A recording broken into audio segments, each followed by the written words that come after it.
Bismillahirrahmanirrahim. Kita lanjutkan pembahasan kita.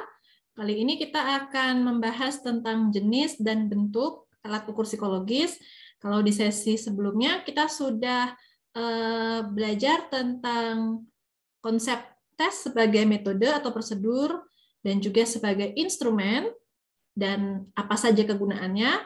Sekarang kita akan fokus ke tes sebagai instrumen, gitu ya. Nanti kita akan belajar seperti apa jenis dan bentuk tes psikologi sebagai instrumen pengukuran psikologis. Tes psikologi itu bermacam-macam. Tadi pertanyaan Arizal di sesi sebelumnya itu ada kaitannya dengan jenis tes psikologi. Mana yang harus dijawab benar, mana yang harus dijawab jujur. Nah, itu nanti kalian akan tahu perbedaannya.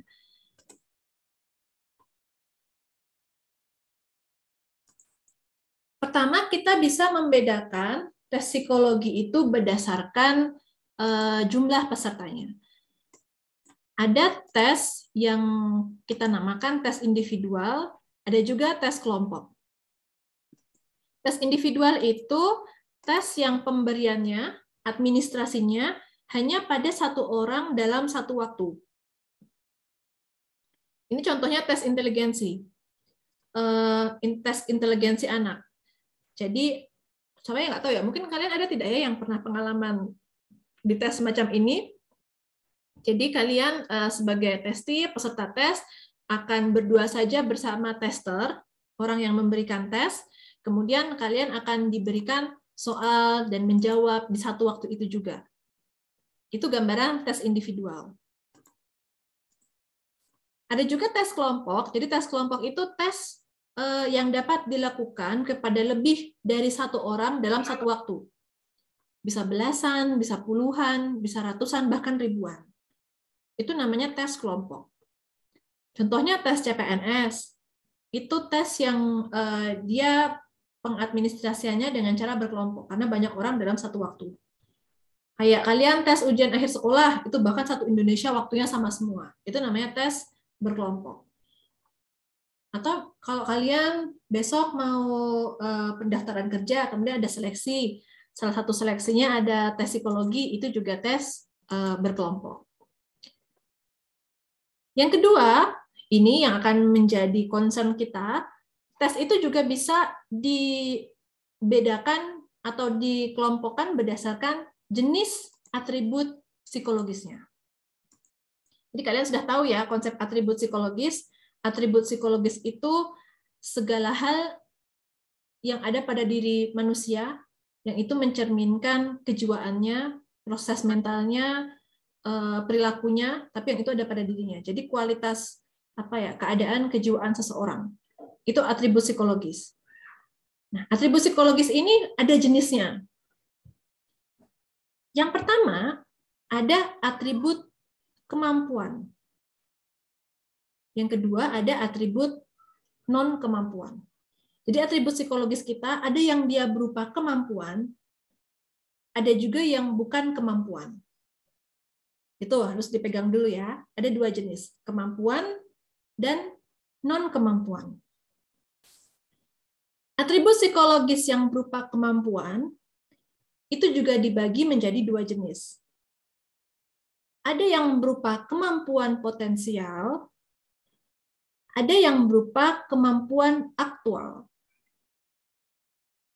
Kemampuan potensial adalah kemampuan yang itu menggambarkan potensi.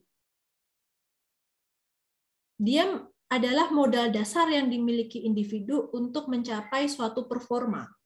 Itu namanya potensi. Jadi modal dasar yang dimiliki individu untuk dia mencapai suatu performa. Itu kemampuan potensial. Sementara kemampuan aktual itu adalah prestasi, performa nyata seseorang di bidang tertentu. Itu namanya kemampuan aktual. Nah, contoh kemampuan potensial adalah inteligensi.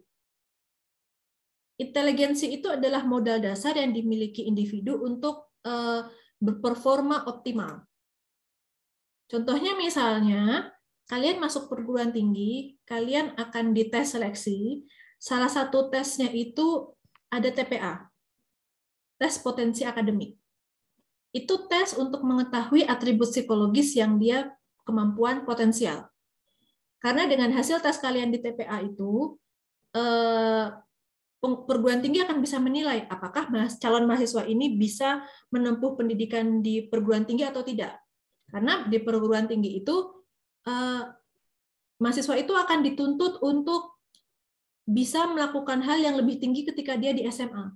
Artinya dia harus punya modal dasar yang memampukan dia untuk bisa menjadi mahasiswa yang baik, yang bisa mengikuti perkuliahan dengan baik, yang mampu bisa memenuhi tuntutan-tuntutan akademiknya. Kalau misalkan dalam proses seleksi ada mahasiswa yang hasil TPA-nya kurang, maka dia sebaiknya dia tidak diterima semacam itu. Nah, jadi semacam itu gambaran kemampuan potensial. Yang umum itu contohnya inteligensi. Ada juga potensial yang dia sifatnya khusus. Bakat. Nah, bakat itu kalau diukur, itu merupakan atribut psikologis kemampuan potensial yang dia khusus. Misalkan bakat di bidang misalkan keterampilan interpersonal. Bisa itu dites. Dia bisa menjadi potensi misalkan untuk agar seseorang bisa mencapai performa misalkan di bidang kerja tertentu yang itu membutuhkan public speaking. Semacam itu. Itu contoh atribut psikologis kemampuan potensial. Temannya, kemampuan aktual. Ini yang kita sebut sebagai prestasi. Performa nyata individu di suatu bidang. Nah, yang menarik itu adalah bidangnya. Bidangnya itu bisa apa saja. Contohnya misalkan dulu kalian sekolah, di setiap akhir semester kalian ada ulangan, ada ujian semesteran, matematika, kimia, bahasa Indonesia, bahasa Inggris, dan seterusnya banyak sekali pelajaran yang kalian dites. Itu adalah contoh tes untuk mengukur atribut psikologis kemampuan aktual. Kenapa disebut aktual? Karena dia menangkap performa nyata kalian di saat itu setelah kalian menjalani proses belajar. Jadi yang aktual itu bukan potensi. Kalau potensi itu untuk proyeksi ke masa depan. Oh, kamu bisa apa tidak dengan modal ini. Kalau aktual itu apa yang kamu miliki saat ini. Prestasi, disebut prestasi. Biasanya atribut psikologis kemampuan ini kita sebut tes. Jadi dalam pemahaman umum, bahkan dalam percakapan sehari-hari, segala hal yang mengukur kemampuan itu kita sebut tes. Karena dalam pengukuran kemampuan ini ada benar salahnya. Tes inteligensi itu juga akan diskor benar salahnya. Kayak gitu. Itu jawabannya benar apa enggak? Kalau seorang jawabannya benar, oh berarti dia punya kemampuan di situ. Kalau jawabannya salah, oh berarti dia belum mampu. Sama juga kalau kalian tes di sekolah dulu ya. Kalian sambil mengingat-ingatlah pengalaman dulu. Kalau kalian menjawab benar, kalian akan diberi skor 1. Nanti di total dapat berapa, itu akan menjadi hasil akhir kalian yang digunakan guru untuk menilai kemampuan aktual kalian saat ini. Gitu. Tes inteligensi, tes bakat, tes matematika, tes bahasa, semua hal yang dalam kehidupan sehari-hari kita sebut sebagai tes, itu umumnya adalah tes kemampuan baik yang potensial maupun yang aktual. Nah, sekarang kita lihat kebalikannya yang tes non-kemampuan, yang bukan berupa kemampuan, yang itu tidak ada yang tidak berkaitan dengan kamu bisa atau tidak bisa terkait suatu hal. Non-kemampuan itu ada yang sifatnya potensial, ada juga yang aktual. Atribut psikologis non-kemampuan yang potensial itu contohnya adalah atribut-atribut kepribadian. Kepribadian itu macam-macam ya, sifat orang. Kalian mungkin pernah belajar teori ekstroversi, introversi, atau kalian pernah belajar Big Five model. Kalau orang itu ada neuroticism, ada open-mindedness, ada conscientiousness, itu deskripsi kepribadian. Tentang motivasi, efikasi diri, kepercayaan diri, pokoknya semua atribut psikologis yang bisa digunakan untuk menggambarkan kepribadian seseorang, orangnya kayak gimana sih? Nah, itu namanya atribut psikologis non-kemampuan yang potensial.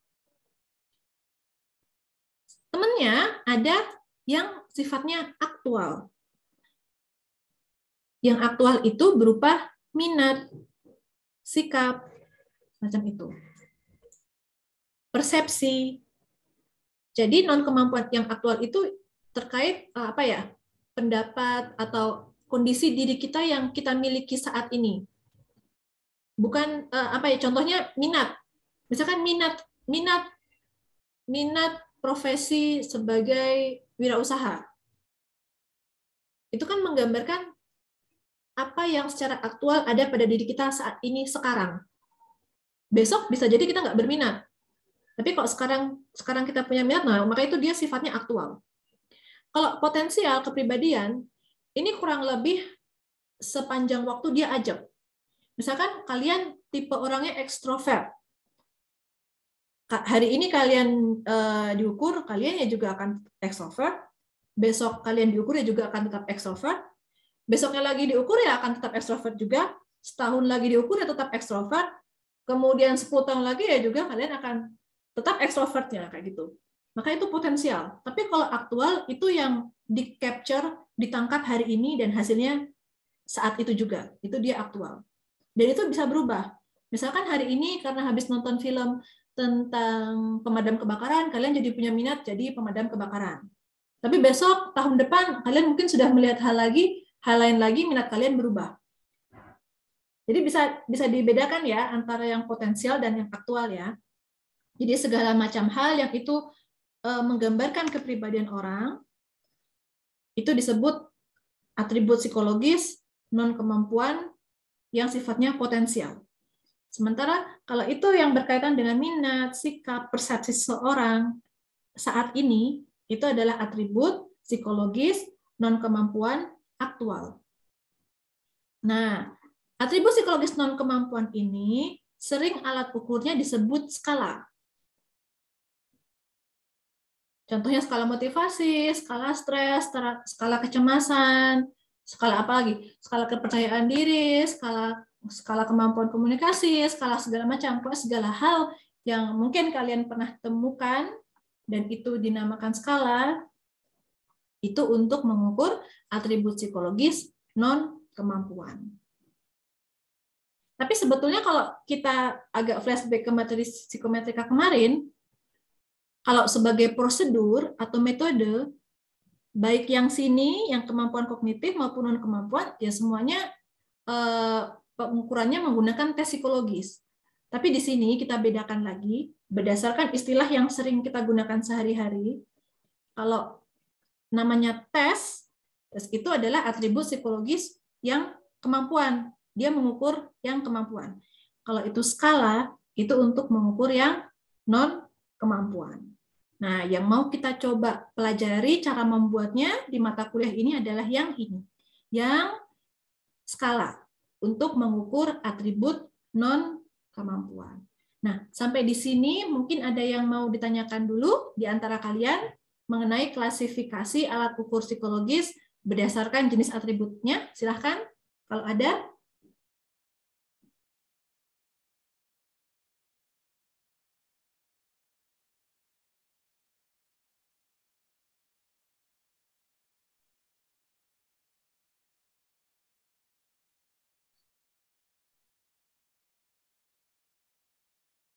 Halo? Ada yang mau ditanyakan? Belum ada, Bu. Belum ada? Oke. Sekarang saya mungkin mau coba ngetes pemahaman kalian. Misalkan ada alat ukur namanya tes CPNS. Itu dia ngukurnya apa? Kemampuan atau non-kemampuan? Kemampuan, Bu. Oke, kemampuan. Kemudian ada yang namanya skala motivasi kerja. Itu mengukurnya apa? Kemampuan atau non-kemampuan? Non-kemampuan. Non-kemampuan. Kalau saya punya atribut namanya kemampuan public speaking, itu diukurnya dengan apa? Dengan tes atau dengan skala? Skala. Oke. Kok skala? Tes, Bu. Oke, tes. Selanjutnya, kalau saya punya atribut kepemimpinan, diukur dengan tes atau skala? Tes, Bu. Skala, Bu. Skala. Karena kepemimpinan itu bagian dari potensi kepribadian. Kalau keterampilan memimpin, atribut psikologisnya namanya keterampilan memimpin. Dengan tes atau dengan skala? Skala, Bu. Ayo, dengan Tes. apa? Dengan Tes, tes. Bu. Dengan tes. Karena keterampilan itu kan semacam performa. Di suatu bidang namanya kepemimpinan, keterampilan memimpin. Itu ada suatu prestasi. Biasanya kalau berupa kemampuan aktual yang prestasi ini kan bisa dicapai setelah seseorang belajar. Jadi semua hal yang diukur setelah seseorang melewati periode belajar, itu namanya kemampuan aktual. Kayak gitu ya. Jadi misalkan kalian setelah belajar PAUD, kemudian dikasih kuis. Nah, kuis itu dia fungsinya untuk mengukur kemampuan aktual kalian, prestasi kalian setelah belajar suatu materi. Kayak gitu ya. Kalau keterampilan juga sama. Tapi kalau kepemimpinan, kapasitas seseorang untuk memimpin, itu kan bagian dari kepribadian. Ada orang yang cenderung jadi follower, ada orang yang cenderung menjadi leader, semacam itu. Kayak gitu ya. Untuk mengetahui apakah seseorang itu kecenderungannya sebagai leader atau follower, nah, lebih tepat kita gunakan skala. Tapi untuk mengetahui tingkat keterampilannya, mungkin setelah mengikuti suatu pelatihan, atau setelah mengikuti kelas kepemimpinan, kemudian dites sejauh mana kamu bisa memimpin tim ini. Nah, itu pengujiannya dengan tes. Gitu. Kalau inteligensi, dengan apa pengukurannya? Tes, Bu. Oke, dengan tes, gampang ya, inteligensi. Kalau apa lagi ya? Kecerdasan emosional. Kira-kira dengan apa ya? Kecerdasan emosional? Kecerdasan emosional. Skala, Bu. Salah. Karena kecerdasan emosional itu adalah kepribadian orang. Kalau kesejahteraan psikologis, psychological well-being, skala bukan, Bu? Oke, skala. Kalau sikap terhadap pemberitaan perang Ukraina, Skala, Bu. nah, skalanya skala apa? Kepribadian atau skala sikap? Sikap. Oke, skala sikap. Kalau depresi, Skala. skala. Kepribadian. Skala kepribadian. Kenapa bukan tes? Kenapa kita tidak mengukur depresi dengan tes depresi? Ada yang tahu nggak? Kenapa tidak menggunakan tes?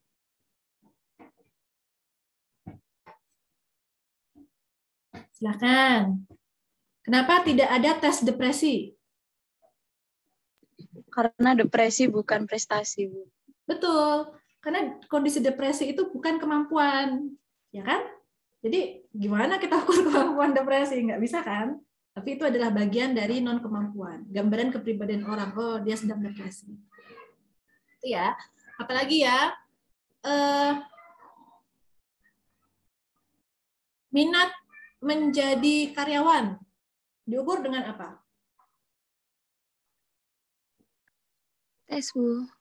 Minat Skala. menjadi karyawan. Skala, Oke, skala dengan skala minat. Jadi harus hati-hati ya. Kalian harus bisa membedakan atribut yang diukur ini berupa kemampuan atau bukan kemampuan ya. Kemampuan itu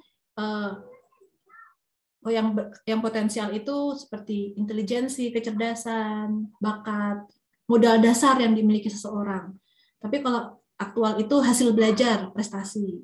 Yang non kemampuan itu kepribadian, hal-hal yang semua berkaitan dengan kepribadian.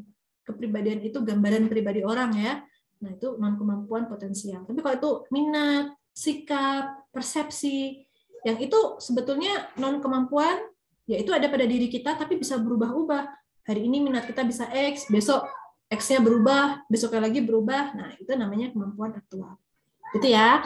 Saya kira kalian sudah bisa membedakan alat ukur psikologis berdasarkan jenis atribut. Nah, ini contoh ya, tes kemampuan, tes prestasi, tes bakat, tes intelijensi, kepribadian. Kalau kepribadian itu ada yang terstruktur dan ada yang proyektif.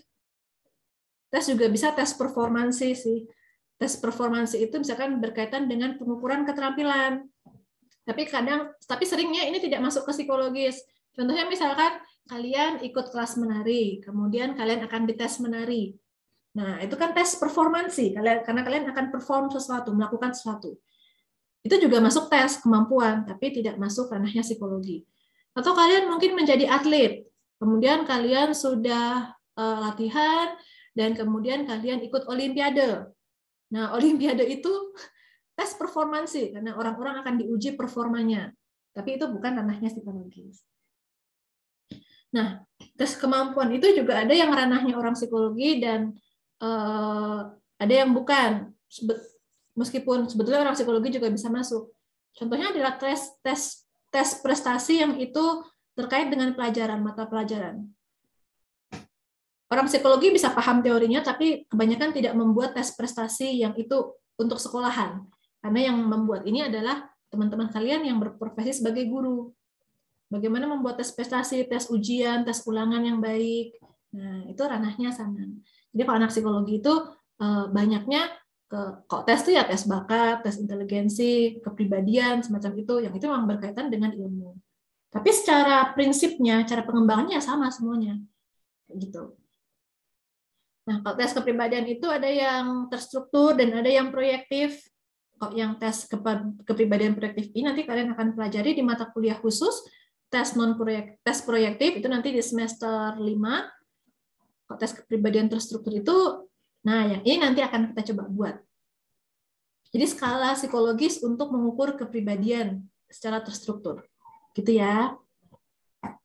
Ini prosedurnya nanti atau sistematika seperti apa akan kita pelajari. Nah, di sesi ini berikutnya saya akan masuk lebih detail lagi pada bentuk-bentuk alat ukur yang biasa digunakan di psikologi. Saya akan menjelaskan tes itu sebetulnya apa, skala itu apa, dan juga perbandingannya dengan angket atau kuesioner. Karena ini kadang sering kita kadang terbolak-balik kayak gitu. Ini kita sudah pola pikir kita sudah tes sebagai instrumen ya. Ini sudah yang saya bahas adalah instrumen, bukan sebagai metode atau prosedur. Gitu ya. Yang pertama, tes. Tes adalah instrumen yang objek ukurnya kemampuan, baik yang sifatnya potensial maupun aktual. Saya kira ini kalian sudah jelas ya, berdasarkan tadi klasifikasi yang sudah kita punya, yang kita sebut tes, ketika objek ukurnya adalah kemampuan, baik yang potensial maupun yang aktual. Objek ukurnya adalah kemampuan, tes. Pada tes, jenis stimulusnya berupa pernyataan atau pertanyaan yang merupakan indikator perilaku untuk memancing jawaban yang merupakan refleksi keadaan diri subjek. Jadi jenis stimulusnya, itemnya, butir soalnya bisa berupa pernyataan, bisa juga pertanyaan. Kalian bisa bedakan pernyataan dan pertanyaan? Kalau pertanyaan itu yang diawali dengan kata tanya dan diakhiri dengan tanda tanya, itu namanya pertanyaan. Kalau pernyataan adalah kalimat yang sempurna SPOK-nya, diakhiri dengan titik. Jadi ini kalian harus peka, mana yang berupa pernyataan dan pertanyaan. Yang berikutnya pada tes, arah pernyataan atau pertanyaannya membuat subjek sadar tujuan ukurnya itu apa. Jadi subjek dalam mengerjakan tes tahu persis apa yang ditanyakan atau informasi yang dikehendaki oleh pertanyaan atau pernyataan itu. Contohnya misalkan tes matematika, salah satu itemnya adalah 5 tambah 5 sama dengan, itu stimulusnya semacam itu, 5 tambah 5 sama dengan titik-titik. Kita yang mengerjakan soal itu tahu, oh ini mau menguji kemampuan matematika saya. Jadi kalau tes, itu dia pernyataannya itu membuat tidak, apa ya, dari membaca pernyataan atau pertanyaannya, orang itu sudah tahu informasi apa yang dikehendaki kayak gitu. Oh, dia tahu ini mau menguji apa. Gitu. Penilaian responnya kalau pada tes, jawabannya dapat dipastikan benar atau salah. Sehingga dalam tes itu ada kunci jawabannya. Jumlah konstruk atau atribut psikologis yang mau diungkap dengan tes, biasanya satu tes itu hanya diperuntukkan untuk mengungkap satu atribut psikologis saja. Jadi satu tes itu tidak bisa bercabang untuk menguji A dan B, tidak bisa. Hanya satu tes, satu kemampuan biasanya. Ya kalau itu soal matematika, ya soal tes matematika, ya isinya tes matematika aja. Itu namanya tes. Nah, untuk pengujian psikometrisnya, ini mungkin kalian belum sampai ke sini, tapi saya sampaikan saja. Untuk suatu tes itu nanti perlu uji psikometris yang lengkap, baik reliabilitas maupun validitasnya. Ini ada kaitannya dengan pertanyaan Arizal tadi. Tadi Arizal bertanya, apa tadi? Bentar ya, saya cek dulu ya. Saya agak lupa tadi pertanyaannya. Tes psikologi itu harus jujur. Tapi secara sadar kita akan memilih yang paling benar. Nah, kita akan mengerjakan tes dan harus jawabannya benar itu pada tes yang kemampuan. Kayak gitu. Karena tes kemampuan itu ya mau mengetahui kemampuan, tingkat kemampuan. Kalau kita nggak bisa mengerjakan di situ, ya berarti itu menunjukkan kemampuan kita kurang. Maka kalau dalam tes kemampuan, orang itu harus disuruh belajar dulu. Dia harus clear, yang mau dites itu tes matematika loh, maka kamu harus belajar matematika. Kalau kamu nggak belajar, nah itu akan menunjukkan kalau kemampuan kamu buruk. Kalau mengerjakan tes kemampuan, ya orang sebisa mungkin jangan jujur dalam arti, aku nggak usah belajar lah. Yang penting aku jawab sebisaku. Nah, tidak boleh semacam itu. Kalau dalam tes kemampuan, orang itu justru harus kita motivasi untuk menunjukkan kemampuannya yang sebenarnya. Maka dia harus belajar, mempersiapkan diri, agar dia bisa menunjukkan performa yang maksimal ketika mengerjakan tes kemampuan. Itu gambaran tes, itu semacam itu, tes yang objek ukurnya kemampuan. Selanjutnya adalah skala psikologi. Skala psikologi itu objek ukurnya non-kemampuan. Bisa aspek afektif, atau persepsi seseorang, atau kepribadiannya. Ya, jadi ini yang sudah tadi kita bahas di sini. Skala psikologi itu untuk mengukur objek atribut psikologis yang non-kemampuan. Jenis stimulusnya juga sama seperti jenis stimulusnya bisa berupa pernyataan maupun pertanyaan yang merupakan indikator perilaku untuk memancing jawaban subjek yang merupakan refleksi keadaan dirinya. Ini sama seperti tes. Jenis stimulusnya tujuannya juga sama, untuk memancing subjek menunjukkan keadaan dirinya. Hanya saja perbedaannya pada skala, subjek ketika membaca stimulusnya, membaca pertanyaan atau pernyataannya, dia bisa paham isi kalimat itu. Tapi biasanya tidak menyadari arah jawaban yang dikehendaki. Jadi subjek tidak sadar tujuan ukurnya itu apa. Kalau tes, soalnya 5+5, orang akan tahu, oh ini untuk menguji kemampuan matematika saya. Tapi kalau dalam psikologi, dalam skala psikologi tidak. Jadi misalkan dalam satu item, saya senang membaca buku. Orang yang mengerjakan item itu, apakah dirinya sesuai dengan pernyataan itu? Bisa jadi tidak tahu. Item ini untuk mengungkap kepribadian saya yang apa ya? Bisa jadi untuk mengetahui tingkat literasinya. Bisa jadi untuk mengetahui minat membacanya. Bisa jadi untuk mengetahui tentang motivasi membaca. Jadi bisa macam-macam.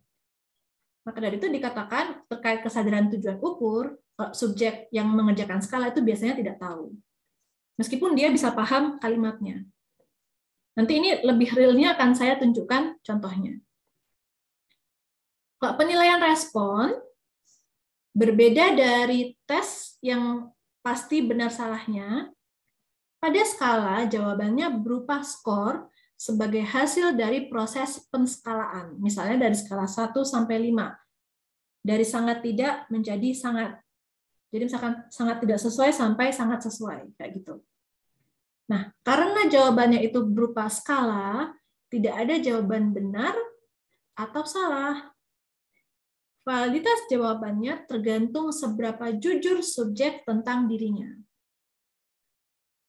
Kalau di tes yang mengukur kemampuan, orang itu harus berusaha semaksimal mungkin agar dia bisa memberikan jawaban yang benar. Tapi bagi skala, tidak semacam itu. Orang yang mengerjakan skala, dia cukup jujur apa adanya dengan dirinya sendiri.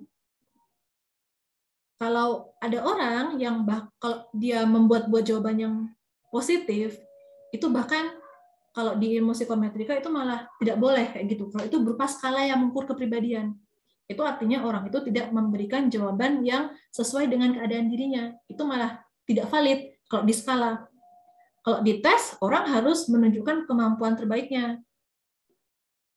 Kalau di skala, orang harus jujur apa adanya tentang keadaan dirinya. Jadi itu perbedaan antara tes dan skala. Nah, untuk jumlah konstruk yang diungkap, sama seperti tes, satu skala hanya diperuntukkan untuk mengungkap satu atribut psikologi saja. Jadi kalau skalanya namanya skala motivasi belajar, ya skala itu ya hanya untuk mengungkap motivasi belajar, tidak motivasi-motivasi yang lain. Skala minat terhadap berwirausaha, ya berarti skala itu ya isinya harus cuma tentang minat berwirausaha, tidak minat-minat pekerjaan yang lain. Kayak gitu. Skala kepemimpinan. Misalkan skala kepemimpinan transformasional. Ada istilah kepemimpinan transformasional kalau kalian belajar MSDM. Ya, skala itu hanya untuk mengukur kepemimpinan transformasional, tidak jenis-jenis kepemimpinan yang lain. Jadi satu skala itu hanya mengungkap satu atribut psikologis. Untuk pengujian psikometriknya juga sama.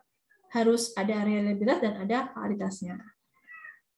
Jadi kerasa tidak bedanya tes sama skala? Bisa dibedakan, teman-teman? Dari pemaparan saya? Sampai sini mungkin ada yang mau ditanyakan dulu terkait perbedaan tes dan skala?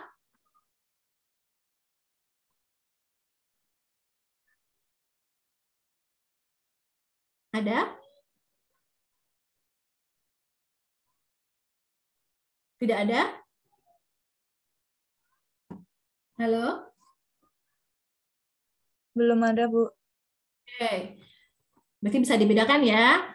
Nah, yang ketiga, ada yang namanya angket atau kuesioner. Ini juga sering kita gunakan dalam dunia pengukuran. Kalau sebagai alat ukur, ini dia berbeda dari tes maupun skala. Kalau tes, objeknya adalah untuk mengetahui kemampuan. Kalau skala, untuk mengetahui non-kemampuan. Kalau kuesioner, adalah instrumen untuk mencari informasi. Dapat berupa opini, pendapat, sikap, persepsi, berkaitan dengan peristiwa-peristiwa atau hal-hal yang aktual. Jadi kuesioner itu bukan untuk mengukur, tapi untuk mengumpulkan informasi. Lain ya, antara mengukur sama mencari informasi. Kalau tes sama skala itu untuk mengukur kemampuan, non-kemampuan. Kalau kuesioner atau angket itu untuk mencari informasi. Arah pernyataannya, stimulusnya dapat berupa pertanyaan atau pernyataan langsung dan terarah pada informasi mengenai data yang hendak diungkap. Jadi dia informasinya itu to the point. Nama, jenis kelamin, usia, tempat tanggal lahir. Jadi kuesioner itu kayak gitu. Kok nama ya itu berarti terarah, isikan nama Anda. Tempat tanggal lahir, isikan tanggal lahir Anda, kayak gitu. Jadi kuesioner itu semacam itu. Ya, angket atau kuesioner itu sinonim, tapi kalau survei, ini ada pertanyaan kalian, angket survei sama? Tidak. Survei itu metodologi risetnya, itu namanya survei. Alat pengumpulan datanya namanya kuesioner. Jadi survei itu metode risetnya, metode pengumpulan datanya namanya survei.